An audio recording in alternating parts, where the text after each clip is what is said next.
in mid-November, and it's very autumnal, very pleasant, and all that kind of good stuff. Now, a bit windy.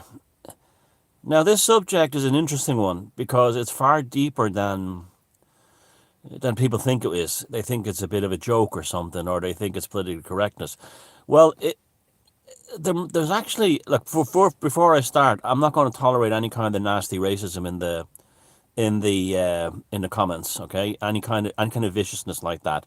I don't mind a harmless joke or something, but like any kind of meanness, I won't towards black people. I won't do. I won't put up with that. Now, yes, let me. This needs to be divided into two subjects. Now, the BBC and these kinds of people have been very pushing the thing of the wokey kind of thing. Is like that the first Britons were dark skinned people, and they show a picture of Cheddar Man who was found in the Cheddar Gorge and all this stuff, and he's very very dark. He looks like almost like an Aboriginal. The reconstruction looks like almost like an Aboriginal Australian. Uh, I mean, that could be true. That could be. I don't know. You can't tell. You can't tell pigment from you know any kind of records, bones, or anything like that. DNA or any kind, not DNA, carbon dating. Now we do know via following genetics that they did that ultimately the ancestors of the people on these islands in their mass as we are today came from the area around Anatolia. So they were Indo-European. That's like very close to the crossroads of the world between Africa, Asia, and Europe. And they definitely would have been dark skinned. Would they have been dark skinned like like the Cheddar Man, which sounds like it should be made yellow, made of cheese. But anyway, the Cheddar Gorge Man. I don't know. It could have been. I don't know. I just don't know. Okay. There's lots of missing problems with history, and then this is before we tie the Atlantis thing into it. That's not really what I'm talking about. I'm talking about, me. I like to go into the folklore and stuff like that. Now, the other side of this is, I will tell you about this. This is very interesting. This is a very good story actually behind this. How this idea of an ancient black race in Britain and Ireland first came into my consciousness was about 25 years ago. Oh, Jesus, probably more now. Yeah, 25, 30 years ago now. I was going down the corner of 42nd Street and 8th Avenue in Manhattan. And I always loved it around there. It was trashy. It was a dump, but it had a great energy to it. It was full of interesting characters, and I just did and you could go there. It was perfectly safe. It wasn't dangerous or anything. You go there 4 in the morning, it was full of people and everything. But on the corner of the street, there was these guys used to preach from Harlem called the Black Israelites, and they were fellas who would sit there, and they would be talking about the true history of black people have been suppressed and all this stuff, and. I used to walk by them, and I didn't really pay much attention. Other than they were just unusual. They'd have these guys who were dressed like kind of ancient knights or something, would stand with spears and stuff and be next to them. And so that was kind of, but it's New York, you'll see these kind of things all the time. And so he didn't take that much attention to it back then, especially when New York had a character and soul. And so one day I got talking to it. There was a white guy there, and he wasn't in an argument with this guy from the Black Israelites. It was more like a debate, and the debate was the guy from the Black Israelites was claiming that Mozart and Beethoven were both black, as was Shakespeare, and was Queen Elizabeth I was black too as well. And this guy was saying, we have these records, blah blah blah. And there's like that kind of back and forth thing. I guess it was kind of conspiracy theory for its time, I guess. So I just stopped to listen, and one of the young guys from the Black Israelites came over, and he says, "We've got a book on if you want to read it." And I picked up the book off him. It was full of photographs and illustrations. And to my amazement, I go to one page, and there was a picture of Kilcooley Dolman in County Donegal, and a picture of Stonehenge. And I says, well, what's the story with this then? And he was a nice guy. He wasn't like nasty or anything. And he says, oh no, he says, in your Ireland, that's what he said. That's how he phrased it. Black people built all those ancient monuments on your island. I always remember he said that on your island, or not in Ireland, but on your Ireland. And I said, well, I mean, I wasn't going to be nasty to the guy or anything like that, but I was like, but I just, we don't know who built these. We don't know, I said, there's no records of who built these. And he goes, oh no, black people built them. There was black people living in Ireland and in Britain in ancient times. And I said, oh, okay. And I bought the book off him. I wish I still had the book. It was kind of funny, a lot of it, especially like the thing with Beethoven being black and stuff like that, and Mozart. But it was kind of at the same time too. It was kind of an interesting read with lots of photographs in them. It was very much, I guess, it was their kind of version of conspiracy theory in a way.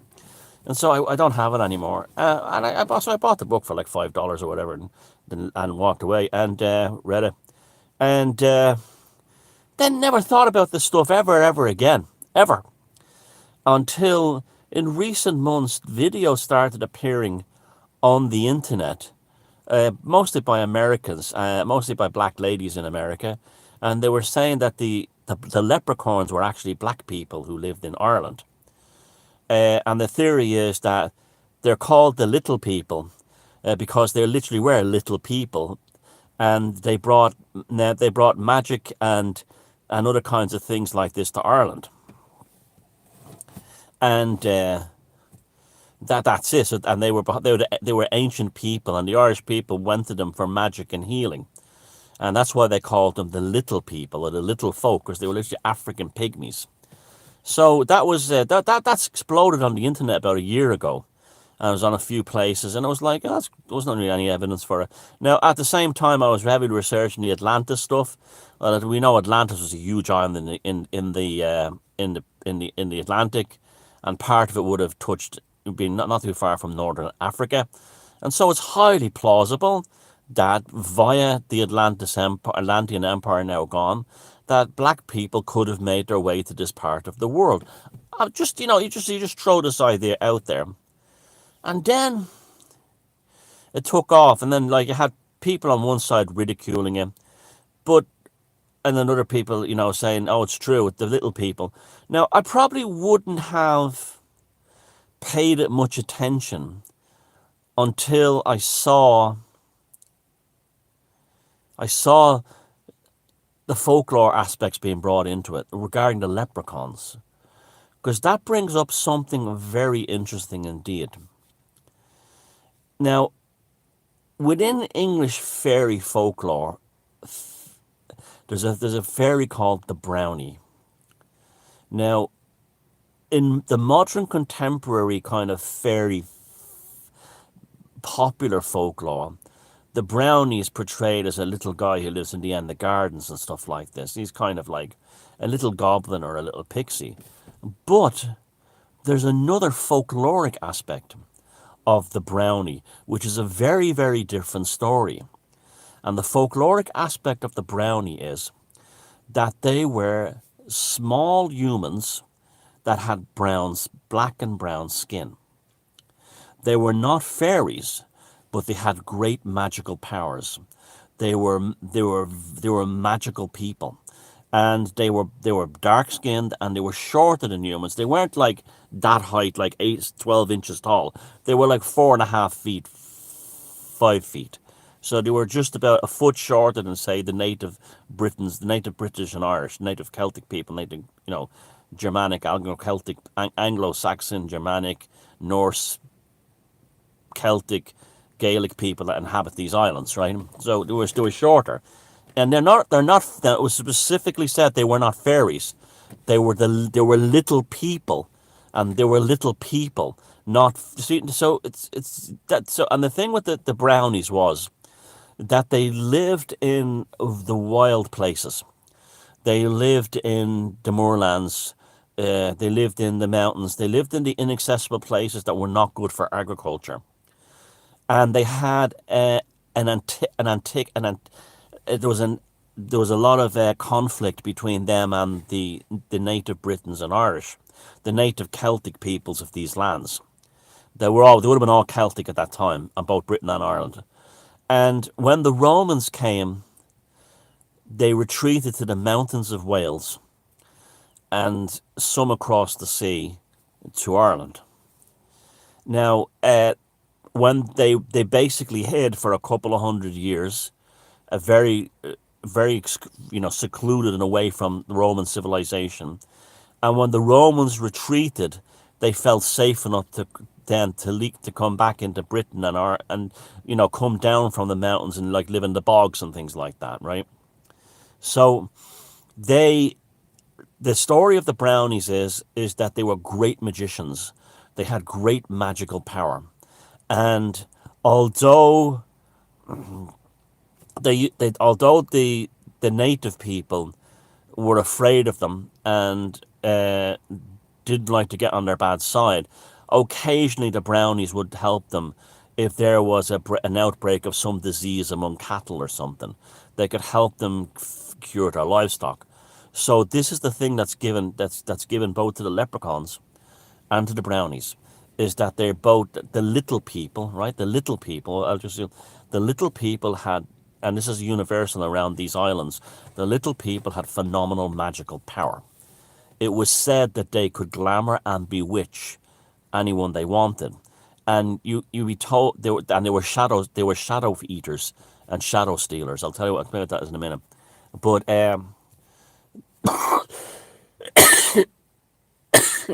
they they uh, they had this ability to change reality. So, for instance, you may be a wanderer going across the mountains, or say the moors of Yorkshire, Lancashire, the mountains of Ireland, the bogs of Ireland, the hills of Scotland, the mountains of Wales, and you sit down to take a rest, and suddenly you'll find yourself surrounded by a mist or something, and you might hear singing and dancing, and the next thing you know, these little brown fellas will appear, and they often dressed in leather, and they'll appear out of the mist, and the first thing they try to do is steal your shadow. The shadow eaters, the shadow stealers, the shadow takers. There's a belief in folklore that if your shadow casts your soul, that your soul, when the sun is shining, and you cast the shadow, your soul, that's your soul literally outside your body, and they can steal your essence, steal your life force by taking the shadow, and they would cut it with a knife and put it in a bag. I know it sounds amazing, but it's how this has never been used in a movie, I don't know, because it's a fantastic visual concept. But these are the brownies, and the brownies eventually vanished, or some stories say that they bred in with the local natives. So there may very well be some truth to this notion that there were black people in ancient Britain and Ireland. And they may have been true folkloric stories become fairies, especially as they were so good at magic, glamoring, and bewitching, and that kind of thing, enchantments. And another one that this is totally that what I've just told you is out of folklore. This is just this from this piece on. This is my extrapolation of it. A possible, and again, big fucking question mark, right? There's the possibility too that they're the travelers. The travelers to me have a similar energy about them that I felt around black people in America. I can't explain it, but perhaps there's something, and then there again, there are people of like a very, what they call them, superstitious, but they really believe in magic and stuff like that. And they live outside of society. They're very much outcasts, not outcasts, but they choose to be outcasts. They're probably right to, and they're an independent people, and in terms of how their consciousness functions. Could it be that the travelers are the descendants of these brownies that married white Britons and Irish, or married white, Celtic people? I don't know. It's just trying it out there, but I've always found there's a kind of interesting parallel between black people and travelers, Irish travelers. There's just something there, an energy or something. It's particularly in the males. There's a kind of like a strength. There's a kind of like a kind of a power. I can't explain it. That's unique to black people in America, especially, but also the travelers kind of have it as well. The males, and I guess they call it. The Americans would call it, soul or whatever, or whatever they call it. But so I find it interesting that this stuff has all appeared suddenly on the internet. So, you know, how would they have gotten here? That's the question, right? How, if there was an African pygmy race living on these islands, how did they get here in ancient times? Well, the Atlantis thing solves that problem, right? There also, that solves that, and also there was a lot of the land was connected by road bridges, by land bridges. So there was no, you didn't need boats or ships to get anywhere. You could walk, and they quite possibly probably could have came from Western Africa and walked, whatever, or they could have been part of the Atlantean Empire or whatever. But yeah, I mean, the folklore definitely supports this trend that's going around. Now that they build Stonehenge and all that, so I don't know about that. Well, we don't know who built that. Well, we do have a kind of a fair idea because of both these Beaker people or traveled from Europe, but they were the folklore of the brownies. You see, the thing has to be divided into different things. The BBC wants you to believe that we were all descendant of black African people on these islands. Now, I guess, the out of Africa thing, I don't know if that's true or not. I don't know. I don't think so, because it seems to be humans seem to pop up all over the world at the same time. Secondly, the the leprechauns are being confused with the brownies, and the brownies were little people like the leprechauns, but they weren't fairies. They weren't interdimensional people, but they became kind of fused with the concept of a fairy because they practiced magic, enchantments, and glamours, and that's how they became like fairyized. And then by the time they've reached English folklore today, the the brownie is now considered a kind of fairy that lives at the end of your garden, and he's really small, like that size, right? But in Ireland, the little people are the leprechauns, and they're considered, a kind of like the travellers. It's just weird, And if you look at the old if you look at like drawings that were done of travellers back in the 1800s, 1900s, they wore green jackets and green hats. Very interesting, isn't it? And so I'm kind of, I think I am coming. When I found out the real story of the brownies, then there has to be some veracity to the fact that there were black tribes in ancient Britain and Ireland. I think there definitely is something to it. There has to be, because the folklore is often a better guide of history than official history. Okay, talk to you later. And again, fucking behave yourselves.